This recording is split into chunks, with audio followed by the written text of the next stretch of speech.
भाई क्लास 9 का मैथ पढ़िए और पाठ है, अध्याय है 6। अध्याय कितना है? 6 है, छठा अध्याय है ना। तो छठा अध्याय है और छठा अध्याय का नाम है रेखाएं और कोण। चलिए हम लोग देखेंगे रेखाएं और कोण किसे कहते हैं। तो रेखा किसको बोलते हैं? देखिए ये रेखा हुआ जिसका एक प्रथम बिंदु और एक अंतिम बिंदु होता है और इसके बीच के जो ये है लाइन उसको रेखा बोलते हैं। इसको ये भी बोल सकते हैं, इसको भी बिंदु। और कोण, कोण क्या होता है? ये देखिए ये कोण हुआ, ये कोण हुआ है ना, ये आपका कोण हुआ। इस तरह से बहुत सारे कोण होता है। तो इसी से संबंधित जो आपको पाठ में बोलाएगा उसको हम बताएंगे। आप बढ़िया से पढ़िए, समझिए और आगे बढ़िए। देखिए हम लोग पीछे पढ़े थे यूक्लिड के जो आपका नियम था, अभिगृहित था, उसको देखे थे।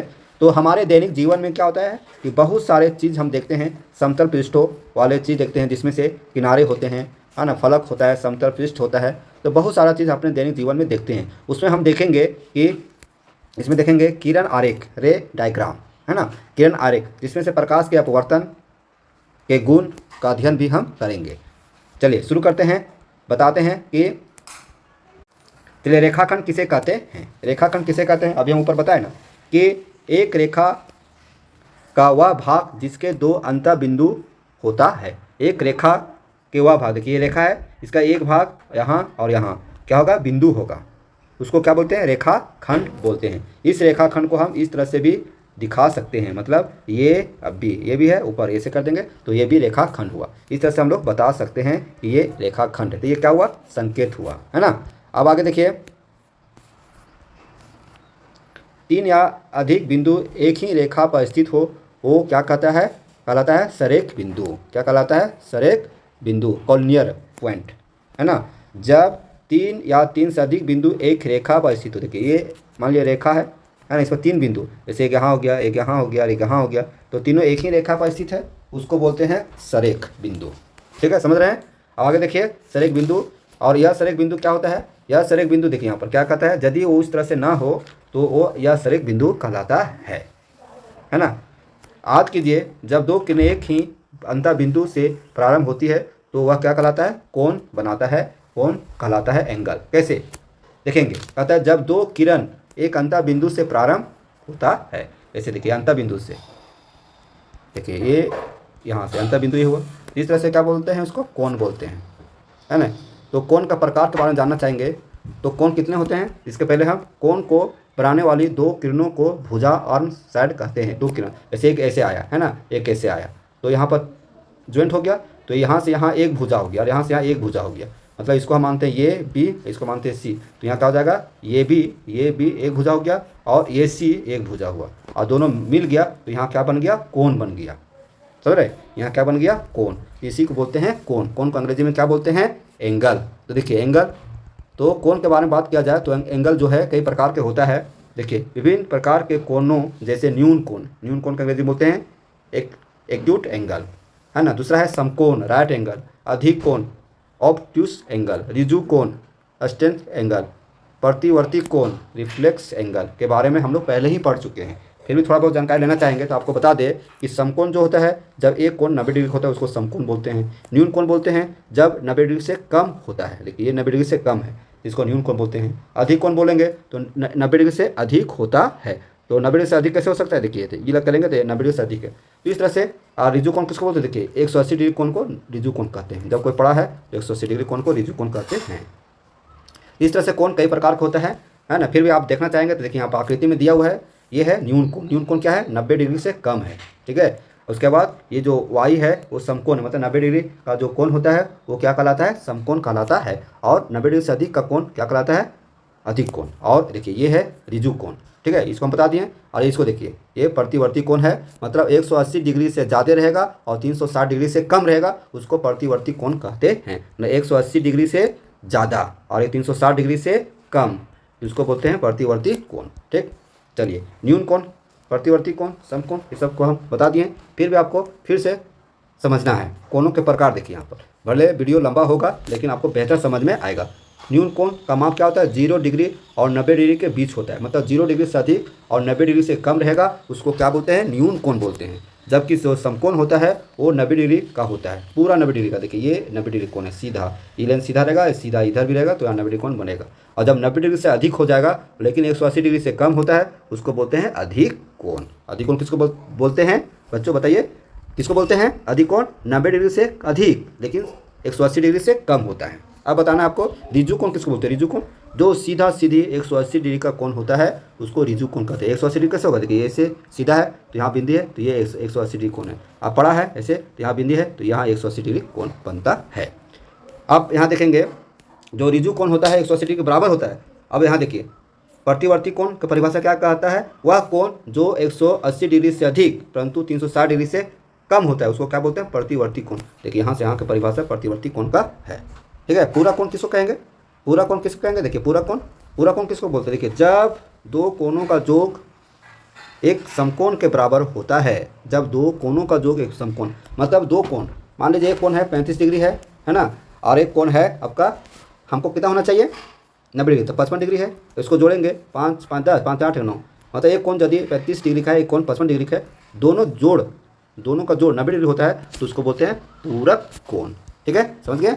अब आगे आइए, वे आप यहाँ देखिए समपूरक कोण किसको कहते हैं? समपूरक कोण उसको बोलते हैं जब दो कोण जिनका योग 180 डिग्री हो, दो कोण 180 डिग्री मिला के होता है। जैसे मान लीजिए एक कोण है 120 डिग्री का है और एक कोण है मात्र 60 डिग्री का है, तो दोनों को जोड़ेंगे तो 180 डिग्री आएगा ना। दो कोणों का योगफल 180 डिग्री हो तो उसको बोलते हैं समपूरक कोण। क्या बोलते हैं? समपूरक कोण, सप्लीमेंट्री एंगल्स।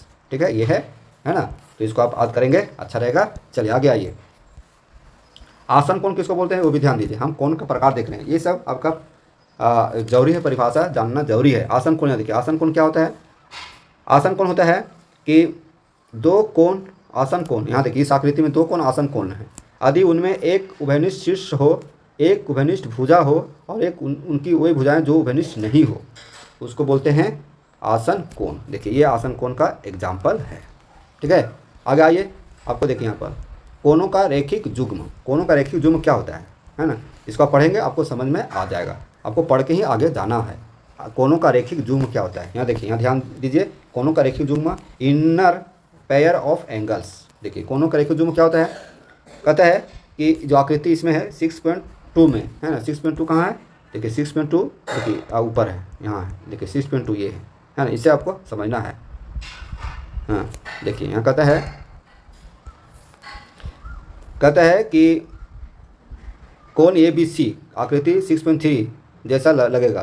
कोण ABC ABD और DBC कोणों का रैखिक युग्म है। अभिमुख कोण, शीर्षाभिमुख, शीर्ष में इसका होता है मुंह होता है, माथा होता है, सर होता है, और मतलब एक जो दूसरे का अपोजिट हो उसको बोलते हैं शीर्षाभिमुख कोण। इसका माथा दोनों एक दूसरे तरफ देखो, इसका और इसका है ना, शीर्षाभिमुख कोण कहलाता है। ये कोण और एक कोण शीर्षाभिमुख कोण है। आगे आइए, प्रतिच्छेदी रेखाएं और या प्रतिच्छेदी रेखाएं किसको कहते हैं? प्रतिच्छेदी रेखा, जैसे मान लीजिए ये है, एक बड़ी रेखा, इसको ऐसे आया तो ये जो आपका एक क्रॉस कर रहा है ये कहलाएगा प्रतिच्छेदी रेखा। ठीक है, चलिए देखिए यहाँ पर, देखिए प्रतिच्छेदी रेखा यहाँ पर देखिए, ये आपका PQ क्या रेखा है और RS इधर से गया तो क्या हो जाएगा? ये प्रतिच्छेदी रेखा हो जाएगा। ये आपका समांतर रेखा है। समांतर रेखा क्या होता है कि ऐसे किया और ऐसे किया, आपस में ये जो दूरी है यहाँ की दूरी, वो बीच में जो दूरी है जहाँ तक जाएगा वहाँ तक बराबर होगा, है ना, आपस में वो मैच नहीं होगा, मिलेगा नहीं, आपस में कभी नहीं मिलेगा, इसके बीच की दूरी बराबर होते चले जाएगा, उसको बोलते हैं समांतर रेखा। और इसी को जब काटेगा ऐसे तो उसको क्या बोलते हैं? समांतर रेखा पर प्रतिच्छेदी रेखा काट रहा है। नेक्स्ट देखिए, आगे देखिए, कोणों का युग्म देखिए, है ना, कोणों का युग्म क्या होता है? ये देखिए कोणों का युग्म, जैसे एक रेखा आपका ये क्या है? ऋजु कोण है। पूरक कोण, संपूरक कोण, आसन कोण, कोणों का रैखिक युग्म इत्यादि की परिभाषा में पढ़े हैं। इस कोणों में किसी संबंध के बारे में सोच सकते हैं। आइए तो यहाँ देखिए, ध्यान दीजिए, कोण AOC यही हो जाएगा कोण AOC। ठीक है, प्लस BOC ऐसे गया है ना, कोण BOC, मतलब इस कोण और कोण को जोड़ेंगे तो कितना होगा? 180 डिग्री आएगा। ठीक है, इसको हम लिख सकते हैं कोण AOC प्लस कोण BOC बराबर AOB, सीधा लिख सकते हैं ये। तो यही हुआ कोणों का रैखिक युग्म। ये क्या होता है? अंदर का जो कोण है वो 180 डिग्री का है। चलिए आगे आइए, रैखिक युग्म किसे कहते हैं? ये कहता है यहाँ पर जब दो आसन कोणों का योग 180 डिग्री हो तो वे कोण कोनों का एक रेखिक युग्म बनाते हैं। देखिए ये रेखिक युग्म है ना, जब दो कोनों का जोगफल 180 डिग्री हो तो उसको रेखिक युग्म बनाना कहेंगे। जैसे देखेंगे ये हुआ सीधा है ना, और उसके बाद मान लो ये हुआ, ठीक है। तो ये कोण और ये कोण, भले ये कोण अधिक हो सकता है और ये कोण अधिक हो सकता है, ठीक है। मान लीजिए कोण आपका 60 डिग्री है, तो ये कोण क्या हो सकता है 120 डिग्री, और दोनों को जोड़ेंगे तो 180 डिग्री होगा। तो इसको बोलते हैं रेखिक युग्म, ठीक। अब आगे आइए, देखिए यहाँ पर देखिए, इसको समझना है ना, समझिए इसको। देखेंगे यहाँ पर ये क्या है, यहाँ से लेकर यहाँ तक 90 डिग्री का मैंने समकोण, ये आ रही है समकोण है, तो यहाँ और यहाँ का जो बीच कोण यहाँ बन रहा है वो क्या होना चाहिए 90 डिग्री, समकोण है। अब समकोण को दो कोण में विभाजित किया है, एक है 60 डिग्री, एक है 30 डिग्री, लेकिन तो जो ये ओ और बी वो क्या है समकोण है, 90 डिग्री है। अब इसका बात किया जाए, किसका, इसका बात किया जाए, जैसे कोण ये ओ और सी, ये सी, तो ये कितना हुआ 60 डिग्री हुआ, ठीक है। और कोण कोण क्या होगा, कोण बी ओ सी, कोण बी ओ सी कितना हुआ 30 डिग्री हुआ, लेकिन दोनों को कोण को हम जोड़ करेंगे तो 90 डिग्री होगा। ये कोणों का विभिन्न माप है, ये है ना, आसन कोण बोल सकते हैं। यहाँ देखिए, यहाँ समझिए, यदि दो आसन कोणों का योग 180 डिग्री है तो उनकी उभयनिष्ठ भुजाएं एक रेखा बनाती है। स्पष्ट कारणों से उपरोक्त दोनों अभिगृहितों को मिलाकर रेखिक युग्म अभिगृहित कहते हैं। देखिए यहाँ पर है, यहाँ समझिए, यदि दो परिमेय है ना, यदि दो रेखाएं परस्पर प्रतिच्छेद करती है तो शीर्षाभिमुख कोण बराबर होते हैं। क्या कहते हैं, जब दो रेखाएं परस्पर, देखिए ये और ये है ना, परस्पर प्रतिच्छेद कर रही है तो शीर्षाभिमुख कोण, ये शीर्ष और ये शीर्ष, ठीक है, ये जो दोनों का शीर्ष है वो क्या होगा शीर्षाभिमुख कोण होगा, ठीक है। ये शीर्षाभिमुख कोण का एग्जाम्पल है।